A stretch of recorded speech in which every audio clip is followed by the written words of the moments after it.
শিলিগুড়ি পুর নিগমের 18 নম্বর ওয়ার্ডের হকার্স কর্নার এলাকায় হাইড্রেনের ওপর নির্মিত একটি অবৈধ ঘর ভেঙে দিল শিলিগুড়ি পুর নিগম। শুক্রবার সকালে পুর নিগমের তরফে পুলিশ বাহিনী নিয়ে অভিযান চালানো হয়। অভিযান চলাকালীন বাধা দিতে গেলে শিলিগুড়ি থানার পুলিশ একজনকে আটক করে। স্থানীয় সূত্রে জানা গিয়েছে, হাইড্রেনের ওপর নির্মিত ঘরটি অনেকদিন ধরেই গড়ে উঠেছিল। অভিযোগ, নির্মাণ কাজ চলাকালীন স্থানীয় কাউন্সিলরকে বিষয়টি জানানো হয়েছিল।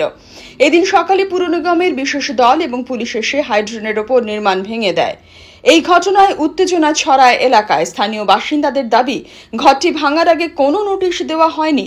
পুর নিগমের এক আধিকারিক জানান, হাইড্রেনের ওপর নির্মাণের ফলে নিকাশি ব্যবস্থা বিপর্যস্ত হচ্ছিল, তাই বিধিমতো ব্যবস্থা নেওয়া হয়েছে। অন্যদিকে বাসিন্দাদের দাবি, ঘটনার পূর্ণাঙ্গ তদন্ত হোক এবং কাউন্সিলরের ভূমিকা খতিয়ে দেখা হোক। টাকাটা নিয়ে যাবে তাহলে তো আমি দিতে বাধ্য, তাই তো আজকে আমাদের টাকার পাওয়ার নেই দেখে আজকে আমাদের বাড়িঘর ভাঙা হচ্ছে। এই যে হকার্স কর্নারে এই যে দেখেন দোকানগুলো দেখেন, টাকা দিচ্ছে এসেছিল, এটা কেন ভাঙা হয়নি? টাকা খাইয়ে দিয়েছে, বেশ বন্ধ হয়ে গেছে।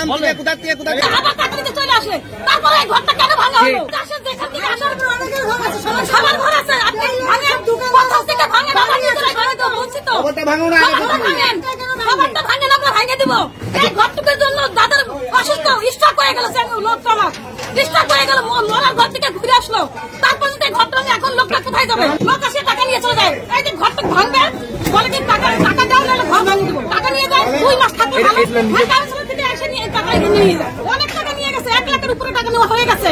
তারপরে এই ঘরটা ভেঙে দিল। তানিয়া সরকারের রিপোর্ট, পাহাড়িয়া টাইমস।